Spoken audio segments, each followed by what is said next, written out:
Alright guys, this is another episode of Rivers Art Draws. My name is Nick Rivers, and I want to thank Chelsea Hanway on Facebook for suggesting Vampirella. So that's who I'm going to draw today.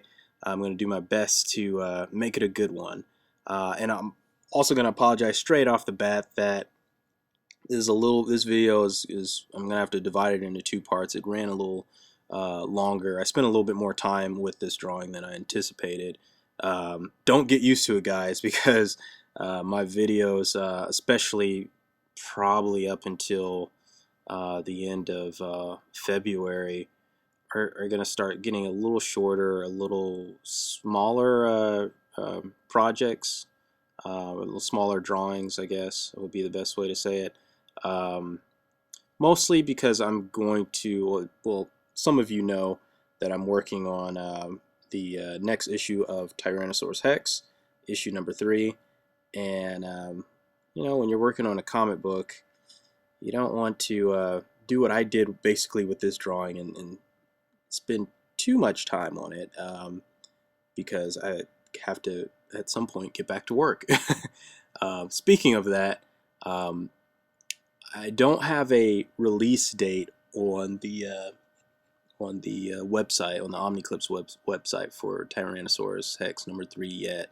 That's mostly because I don't want to. I'm waiting till I get towards the end of this month to kind of figure out what the release is going to be. I'm hoping, my goal is to have half the book done by then. I'm on my way. I'm on. As of right now, as of recording this video, I'm on working on penciling page number 7. So we'll see where I'm at by the end of this month, and I can, if you guys are reading Tyrannosaurus Rex, you can pop over to the website, and hopefully I'll have some new news for you there. But anyway, back to the drawing. This one, I'm doing a few more passes on it than I normally do. It's mostly because I really want to get her stance correct. So one of the ways that you can kind of help in, as I've explained before, the longer you are working on a piece, the more you see what's wrong with it. So, you're constantly changing it, you're constantly fixing things, breaking things apart, seeing how it would really work in real life.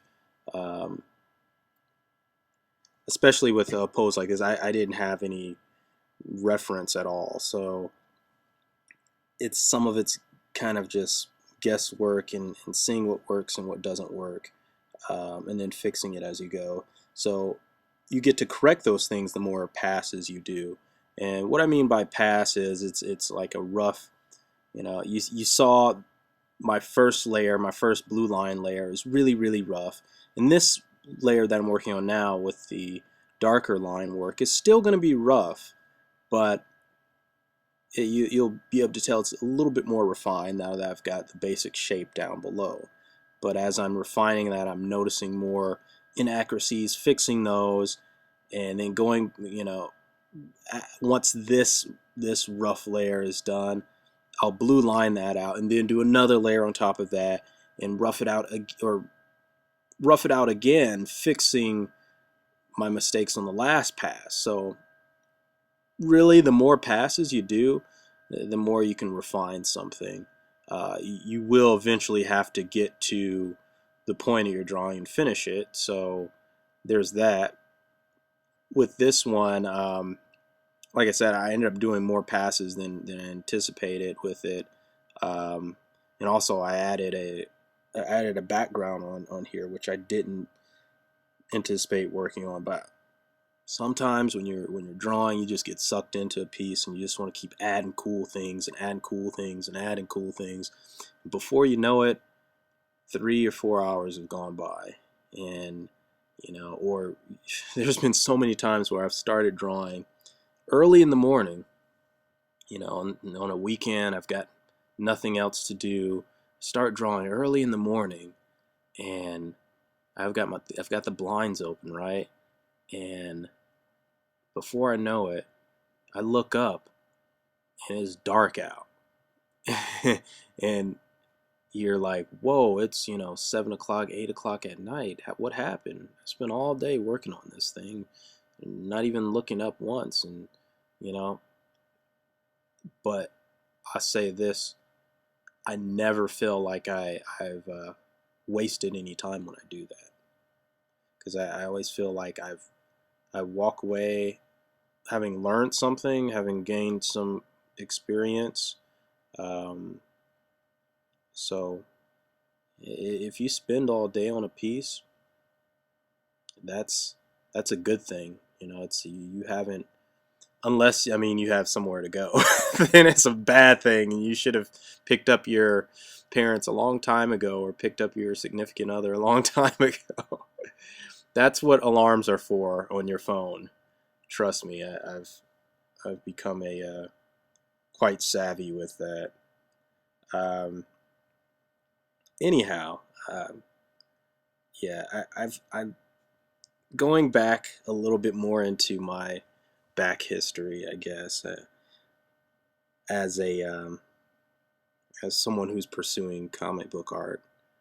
Um, I think one of the things that I don't hear enough of, I guess, is what it's like to be um,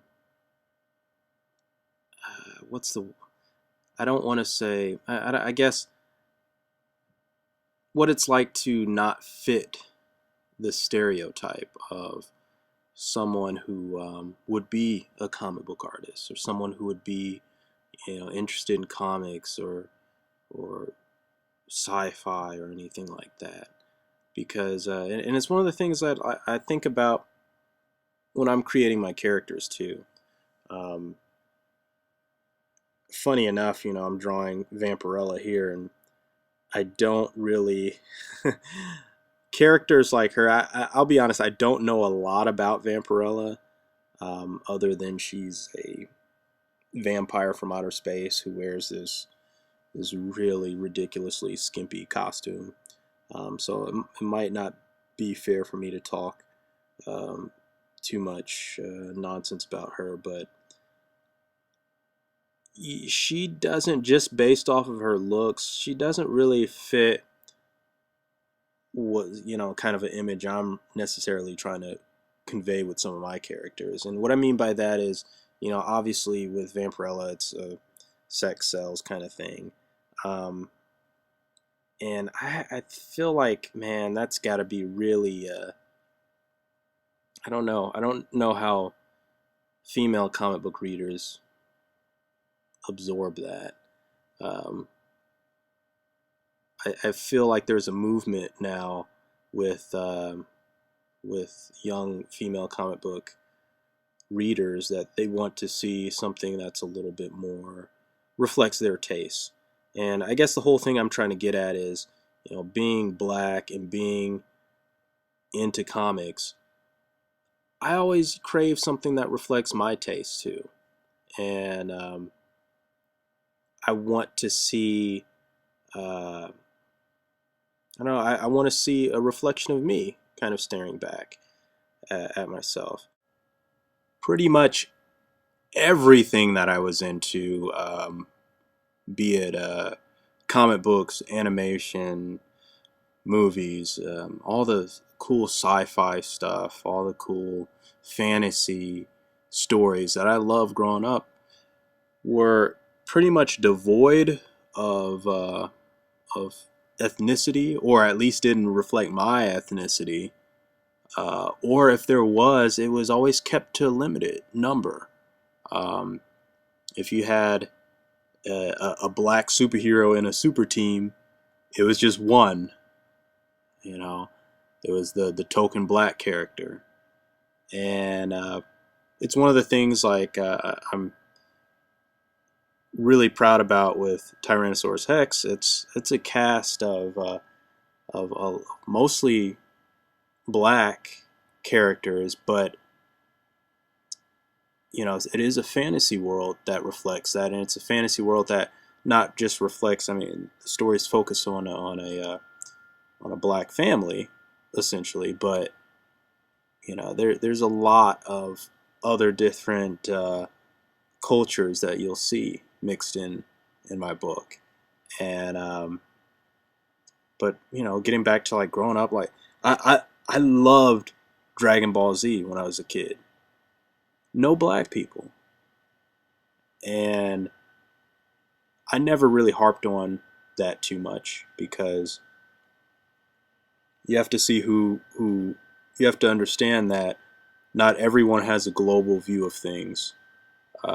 Not everyone, not every creator even feels comfortable writing uh, other cultures, other races, and that's not at fault always. That's not always at fault of the creator. I think you have some sense of responsibility as someone who's putting art out there to try to be well rounded. Uh, but it's not something that you have to do. It's not if you know I, I'll be honest. I don't feel 100% comfortable doing at this time. Let me clarify that I don't feel 100% comfortable doing a female lead book right now. It's something that's on my checklist, something I definitely want to do. But it's something that I definitely want to talk to other women about what they would like to see, um, get their perspective uh, of what they would love to see and what they would read. You have so many.